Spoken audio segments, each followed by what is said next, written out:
deixem ben clar, no els condemnen pel referèndum, els condemnen per ser independentistes, per fer i treballar la independència d'aquest país.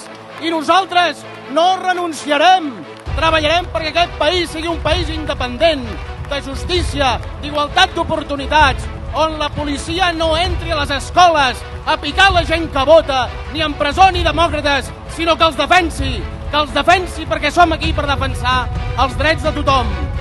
Avui sentim i ens desborden els sentiments. Ens desborda la indignació i ens desborda la ràbia. Ens desborda la indignació de veure amics nostres, companys nostres, pares de família, àvies, empresonats per defensar una causa. Avui ens han dit que votar és un crim.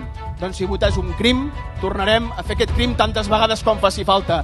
Perquè avui no només ens condemnen a 2 milions de persones, condemnen tots aquells que en aquest país, a Catalunya i també a l'estat espanyol, defensen la democràcia. Companyes i companys, mobilitzem-nos arreu, al carrer, a les urnes, a les institucions, als ajuntaments. Anem a guanyar. No tenim cap altra opció que guanyar i guanyarem. Tornarem a vèncer. Visca Catalunya, visca la República, visca la llibertat.